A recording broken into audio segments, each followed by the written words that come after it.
नंगौ 30 नं गरेस्वर बियाबाव इउपिपिएल दोलोनिफ्राय आं बिपुल कुमार बसुमतारिया दा बावैसो जे बिजाथि बिलाइ बेखौ गथायबाय बे बिजाथि बिलाइखौ जोबोद मोजाङैनो गथायनो हाबाय जोङो जेबो माने गोरोन्थि गैयाजासे जोंनि सार्कोल अफिसार मेडामा जोबोद मोजाङै नायनायनि उनाव बेखौ आजावबाय आसा फारिदो जोंनि बिजाथि बिलाइया गनायथि मोनगोन आरो फैबाय थानाय जि बिसायख'थि बे बिसायख'थि इउपिपिएल दोलोनिफ्राय आं माने बिसायख'थि गेलेनो थाखाय खाबु मोनगोन।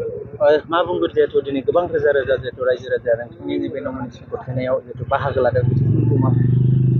बे समाव माने आङो जोंनि इउपिपिएल दोलोनि मावथिफारिया लोगोसे रायजो राजा बिथांमोनखौ आंनि गोसो गोरबोनिफ्राय साबायखर बावनो सानगोन जे बिथांमोना दिनै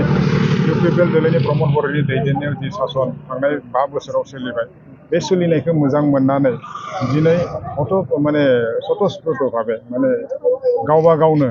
दिनै जोंनि रायजो राजाफोरा जोंखौ समर्थन खालामनो थाखाय मदद होनो थाखाय दिनै ओंखारबोदों आरो बेनिफ्राय जों हमनो हायो फैबाय थानाय जि 22 सेप्तेम्बराव 22 सेप्तेम्बराव जि बिसायख'थि जानो थांगासिनो दङ बे बिसायख'थियाव जोङो इउपिपिएल दोलोआ गोबां भटआव देरहानो हागोन बेखौ जों जिहेतु नोंथाङा देरहासार जानानै जिहेतु जालाङोब्ला रायजो राजानि गिबि खामानि हिसाबै बबे खामानिखौ मावनो नाय प्रमद बर'नि दैदेननायाव दिनै 26टा जाति जनगोष्ठीखौ लानानै बेवहाय खौसेयै माने लाना थांनायनि जि परिकल्पनानि गेजेरजों प्लेनिंनि गेजेरजों खामानि मावबाय थादों बेखौ जोङो प्रायरिटि होगोन लोगोसेयावनो बे ओनसोलाव थांनाय गोलाव सम असान्तिजों जों खाथायनो गोनां जादों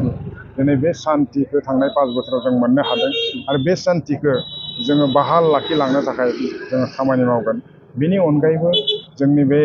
माने गरेस्वर बियाबाव माने किसुमान माने जौगालु खामानि मावनो गोनां दाबो आद्रा दंबावो आं बे जौगालु खामानिखौ जोबोद गोसो गोरबोजों माने मावफुंलांनो थाखाय नाजागोन आरो बेवहाय माखासे इन्सटिटिउसनफोर हयथ' जोङो फसंनांगोननि गोनांथि दंबावो गरेस्वर टाउना गोदान टाउन बेवहाय बे साखाथि फाखाथि गोबां माने दिनै सुबुं अनजिमा थायो बेवहाय गोबां गोदान माने इन्सटिटिउसनफोरनि दरकार दङ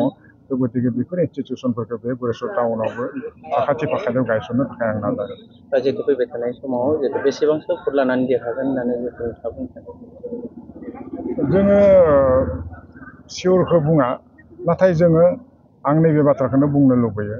जोङो गुबुन दोलोनिख्रुइ गोबां मार्जिनाव गोबां बांसिन भटआव जोङो देरहानो हागोन बेखौ जोङो दिनैनि जि रेलि बे रेलिनि गेजेरजों हमदांना मोनो।